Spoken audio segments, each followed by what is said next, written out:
그럼 오늘도 우리가 산상수훈의 말씀을 가지고 이어서 나아가고자 합니다. 오늘은 이 간음에 대한 예수님의 생각을 우리가 오늘 묵상하겠는데 저는 이 설명절을 앞두고 왜 이런 주제의 말씀을 해야 될까 해서 몇 번이고 다른 말씀을 하려고 애를 써도 자꾸 안 되어서 그래서 하나님의 마음이다 생각하고 이 말씀을 또 서로 나누라는 마음으로 이해하고 준비해 보았습니다. 여러분, 우리 최근에 이 미투 운동으로 인해서요, 우리 사회의 문학 분야도, 영화도, 종교, 교육, 언론, 정치, 체육계 이르기까지 얼마나 많이 사회가 병들어 있었는가를 우리가 알게 됩니다. 오픈되었다, 많이 오픈된 사회라고 생각했는데 여전히 많이 어두운 부분이, 그림자가 많다는 것을 알고서 많은 또 국민들이 놀라고는 합니다. 돈과 권력을 소유한 우리 남성들이 자기의 욕망을 위해서 생계, 진로, 꿈을 미끼로 또 그것으로 또 힘없는 여성들에게 저지른 그 만행들이 얼마나 일상화되어 왔던가를, 또 인간의 악함을 다시 보게 되는 그런 시절이다 할 수가 있겠습니다.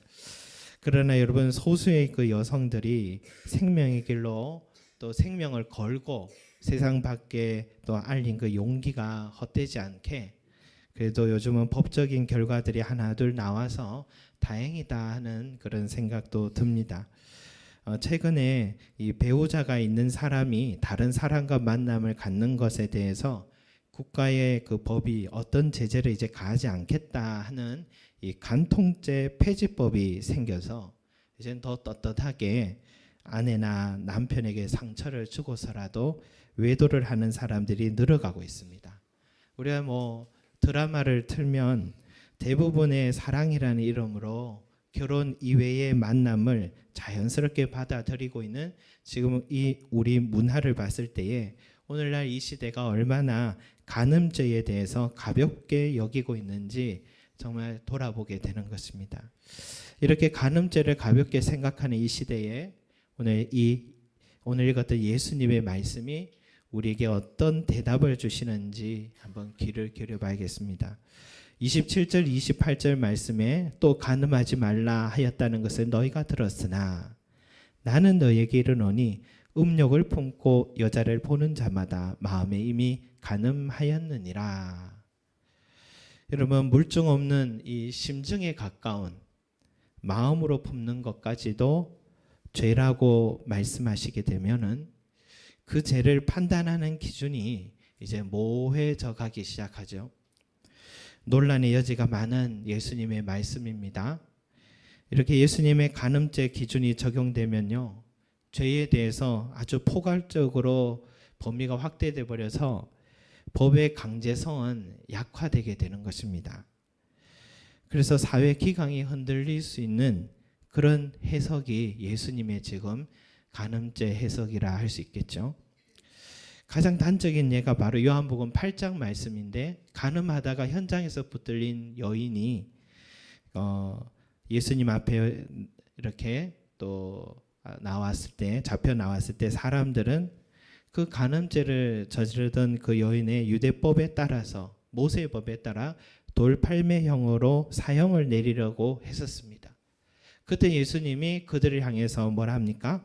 너희 중에 죄 없는 자가 돌로 쳐라 하니까 그 사형 제도가 그 자리에서 멈춰버렸죠. 형을 못 내렸습니다.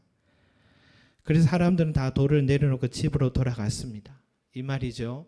너희 중에 이 여인이 저지른 간음죄가, 너희 중에 이 여인이 저지른 이 간음죄가 없는 사람만 이 여인에게 돌로 쳐라, 그렇게 말씀하신 것입니다. 이렇게 되면 그 어떤 간음죄를 저지른 사람도 법으로 강제할 수가 없게 됩니다. 만약 변호사가 최종 변론에서 판사님, 당신도 솔직히 간음죄 있지 않소? 라고 하면 판사도 법 집행을 할 수 없게 되는 것인 겁니다. 그러면 왜 예수님이 이런 말씀을 하셨을까? 간음죄를 너무 가볍게 생각하시기를 말씀하신 것일까? 그런데 예수님은요, 간음죄에 대해서 가볍게 생각하신 분이 아님을 알 수가 있습니다. 왜냐하면 오늘 말씀에도 마음으로 짓는 죄도 간음죄다라고 하시고는 바로 뒤에 이런 말씀을 하시죠. 만일 내 오른 눈이 너로 실족하게 하거든 빼어내버리라. 내 백체 중 하나가 없어지고 온몸이 지옥에 던져지지 않는 것이 유익하며 또한 만일 내 오른손이 너로 실족하게 하거든 찍어내버리라. 내 백체 중 하나가 없어지고 온몸이 지옥에 던져지지 않는 것이 유익하니라 라고 하셨습니다. 예수님은 지금 간음에 대해서 사회법보다 더 단호한 입장을 지금 취하고 계신 것입니다. 너의 눈이, 너의 손이 간음죄를 향해 달려가거든 그것을 잘라버려서라도 천국에 들어가는 길을 택하는 것이 낫다라고 말씀하고 계신 겁니다. 이 말은 여러분 한쪽 눈이나 한쪽 손은요 우리 몸의 지체 중에 한 부분, 작은 부분입니다. 예수님은 간음죄에 대해서 작은 것조차도 단호하지 않으면 더 큰 화를 마주하게 될 것이라고 그 시작조차도 작은 마음조차도 보는 것과 향하는 손조차도 단호하게 거절하고 피하라고 말씀하고 계신 것입니다. 간음한 여인에게도 뭐라 하셨습니까? 여인아, 나도 너를 정죄하지 아니하노니 가서 다시는 죄를 범하지 말라. 그 여인이 용서받았습니다. 그러나 아직 완전한 용서를 받은 게 아닙니다. 다시는 그 죄를 범하지 않을 때에 완전한 용서를 받게 되는 겁니다. 예수님은 절대로 간음죄를 가볍게 여기신 분이 아님을 우리가 알 수 있습니다. 차라리 손을 찍어서라도 내 눈을 빼어서라도 단호하게 그 죄를 향한 마음을 처신해야 된다는 것이 예수님의 입장의 말씀인 것입니다. 여러분, 그러면 왜 예수님은 마음에 품는 것도 간음죄라고 자기 자신만 알고 있는 그 마음을 향해서 지금 호소하고 계신 것일까? 여러분, 아일랜드라는 나라가 86%가 가톨릭 신자들입니다. 나라 국가, 그래서 가톨릭 국가라고 불립니다. 가톨릭은 이혼을 금지하고 있습니다. 그래서 절대로 이혼을 할 수가 없습니다.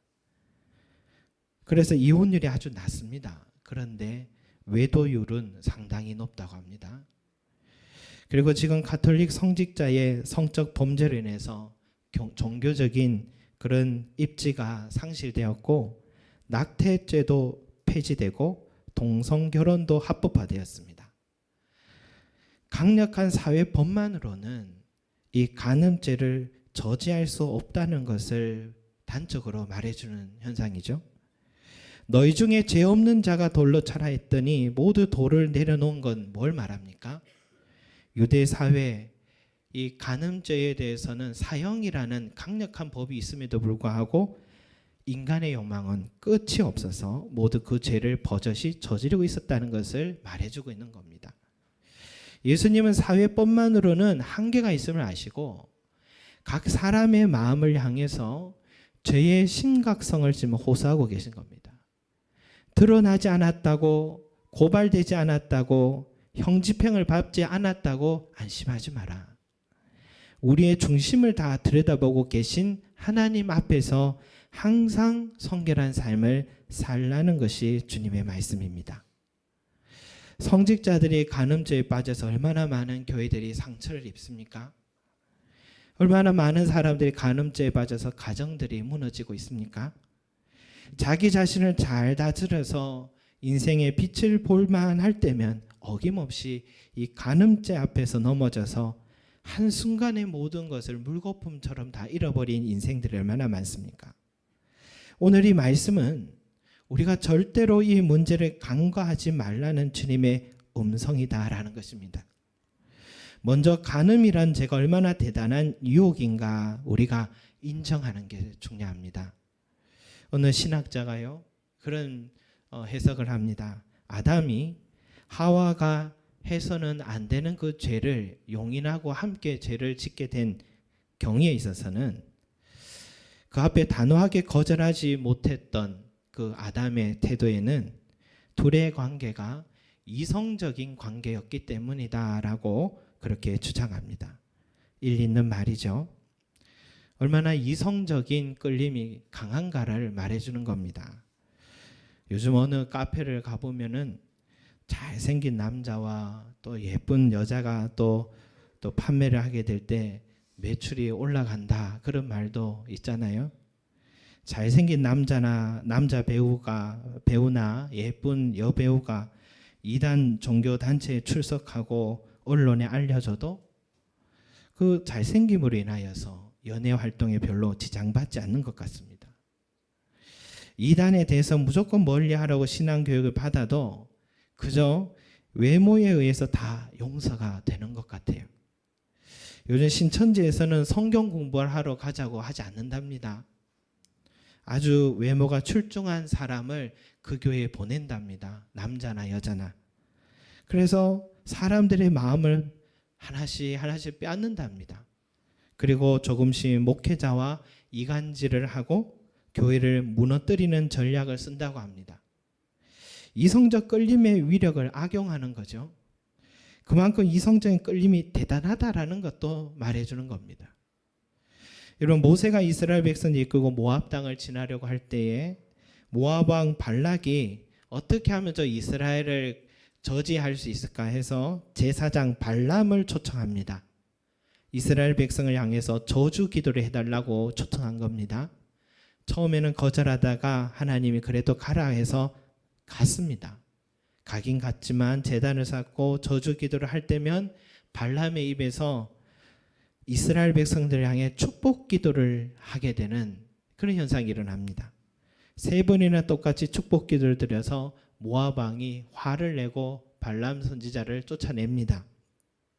그런데 어떻게 되었는지 이 발람 선지자가 모압 왕이 돈을 주겠다 해서 그 돈의 유혹에 넘어갔는지 이 발람 선지자가 이스라엘 백성들 넘어뜨릴 수 있는 계략을 가르쳐 주는데 그것은 모압의 예쁜 여인들을 이스라엘 백성들 주변으로 보내라는 것입니다. 그 계략대로 모압의 예쁜 여인들을 본 이스라엘 남성들이 유혹에 넘어가서 그것이 우상에게까지 가서 절을 하게 되는 그런 현상까지 일어나 이스라엘 사람들이 24,000명이 하나님의 재앙으로 죽게 되는 슬픈 역사가 있었습니다. 여러분, 우리가 가끔씩 요셉을 생각하면 어떻게 그렇게 예쁜 아주머니가 유혹을 하는데도 넘어가지 않은 요셉 참 대단하다는 생각도 들지만, 그러나 목욕하는 밧세바를 보고 유혹에 넘어간 다윗을 측은하게 여기고 인간적으로는 요셉보다는 다윗에게 더 공감을 하고 있는 그런 모습을 보면서 인간이 이성적 끌림이 얼마나 취약한가 하는 것을 우리가 스스로 알고 있는 것입니다. 그래서 제가 대학 때요 교수님이기도 했고 또 목회도 하고 계셨던 그 목사님이 항상 여성도와 상담을 할 때는 개인 상담을 할 때도 항상 문을 열어놓고 그렇게 상담을 한답니다. 아, 그렇게 해야 되는구나 그런 생각도 했는데, 또 어느 목사님은 항상 신방을 갈 때도 어디 갈 때도 항상 사모와 함께 같이 간답니다. 틈을 주지 않겠다고 그런답니다. 그리고 이전에 제가 섬기던 어느 목사님은 해외에 집회를 갈 때도 비행기 삭시 그래 많이 드는데도 항상 사모와 함께 그곳으로 갔다가 이렇게 집회를 마치고 온다고 합니다. 저는 목사면서도 참 감사한 것이 이렇게 유혹이 생길 만한 그런 인물이 되지 못한다는 것에 저는 감사하고 있습니다. 근데 최근에 이 성범죄로 붙들려간 이 교도소에 들어가고 하는 목회자들이나 이단 교주들을 보니까 참 의아한 것이 저 외모로 어떻게 여신도들을 유혹하고 또 따라가게 되었을까, 알다가도 모를 일이다 하는 생각과 함께 그럼 나도 매력이 있을 수 있겠구나 하는 이상한 위로를 하기도 합니다. 여러분, 이성적 끌림에 있어서는 자유할 수 있는 사람이 아무도 없다는 것을 말하는 거겠죠. 그래서 제가 예전에 섬기던 또 교회에서도요 개인적으로 차를 탈 때도 성도들 서로 간에도 항상 나이가 20살 이상 차이가 나지 않으면 절대로 이성이 함께 한 차를 타지 말라고 교회 규칙을 그렇게 세우기도 했었습니다. 그런데도 그곳에서 스캔들이 나기도 하고 그러더라고요, 여러분. 그 공동체의 그로 인해서 충격을 받고 또 가정이 무너지는 모습들을 많이 보게 됐습니다. 여러분, 다윗도요, 목욕하는 밧세바를 봤습니다. 그것이 발단이 된 거예요. 거기서 멈췄어야 됐습니다. 그런데 신하들에게 그녀를 데려오라고 합니다. 그래서 신하들이 다윗을 어떻게든 저지해 보려고 그녀는 우리아의 아내 밧세바입니다 라고 보고를 했습니다. 배우자가 있는 여인이라고 했는데도 다윗은 계속해서 자기 고집을 피우고 결국 간음죄를 저질렀고, 간음죄를 또 덮을 수 있을 줄 알았는데 죄는 더 큰 죄를 낳게 되어서 살인죄까지 저지르고 자기 인생에 씻을 수 없는 오점을 남기게 되었습니다.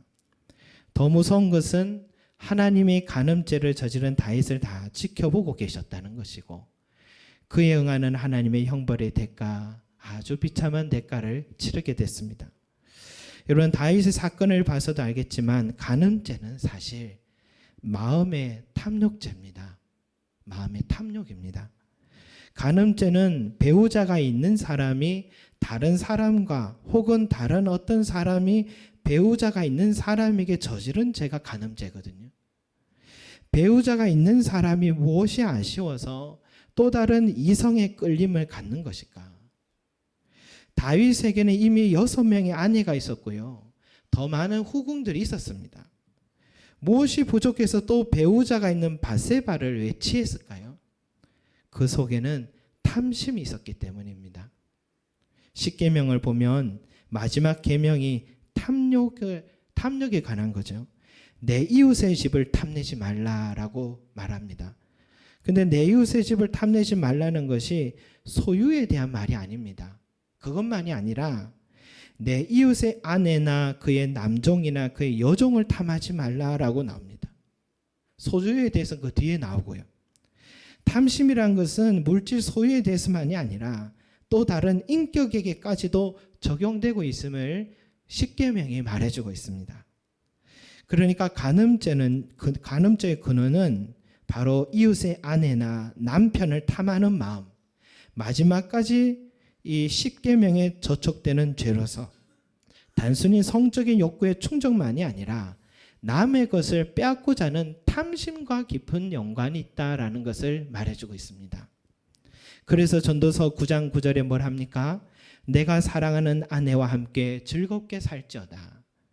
그것이 내가 평생의 헤아리에서 수고하고 얻은 내 몫이니라. 잠언 5장 15절에도 너는 내 우물에서 물을 마시고 내 샘에서 흐르는 물을 마시라. 18절에도 내 샘으로 복되게 하라. 내가 젊어서 취한 아내를 즐거워하라 라고 했습니다. 이것은 성경은 우리에게 항상 탐욕을 경계하고 자족하는 마음을 가지라고 끊임없이 말해주고 있는 것입니다. 욕심이 잉태한 즉 죄를 낳고 죄가 장성한 즉 사망을 낳느니라 라고 말씀했듯이 모든 죄의 근원이 이 욕심, 탐심에서 흘러나오듯이 간음죄도 마찬가지라는 겁니다. 내 욕심 때문입니다. 내게 주신 하나님의 선물에 자족하지 않고 그 이상을 생각하고 탐하는 마음의 죄, 그것이 간음죄입니다. 그래서 바울은 골로새 교회 성도들에게 그러므로 땅에 있는 지체를 죽이라. 곧 음란과 부정과 사욕과 악한 정욕과 탐심이니 탐심은 우상 숭배니라. 이것들로 말미암아 하나님의 진노가 임하느니라 라고 말씀하셨습니다. 여러분, 하나님이 가장 싫어하는 죄가 우상 숭배인데 탐심으로 인해 생겨난 이 간음죄가 우상 숭배와 버금가는 죄라는 이 사실 우리가 잊지 말아야 될 것 같습니다. 또 그 죄에 내 삶을 계속 내버려 두게 되면 결국 하나님의 진노를 피할 수 없게 되는 것입니다. 세상의 징계보다도 하나님의 복과 징계가 더 무서운 거잖아요. 사랑하는 성도 여러분, 우리의 마음을 들여다보시는 우리 하나님 앞에 우리가 항상 성결한 마음을 지키고자 힘쓰시는 저와 여러분이 되시기 바랍니다. 내 육체를 탐심에 내버리지 마시기 바랍니다. 인류의 역사가 또 오늘 이 시대에도 이 탐심으로 인한 간음죄를 가볍게 여기다가 인생의 모든 것을 잃어버린 참담한 결과를 우리가 보고 있다면 우리가 내게 주신 하나님의 은혜만으로도 항상 감사하고 그것으로 자족할 줄 아는 마음을 지킬 때에 그래서 내 매일의 일상이 거룩함으로 지켜가게 된다면 우리 하나님은 저와 여러분들의 삶에 셀 수 없는 은혜를 내려주실 줄로 믿습니다. 남들은 나에 대해서 몰라도 아무에게도 내 죄가 드러나지 않았다 하더라도 이 마음의 탐욕으로 인한 간음죄는 내 삶을 승리와 실패로 가늠할 수 있는 영적인 고지선이 있음을 알고 날마다 하나님의 도우심을 구하며 이 고지선을 잘 지켜서 거룩함을 지켜서 하나님의 풍성한 은혜를 매일마다 누리시는 저와 여러분 되시기를 소망합니다. 아멘.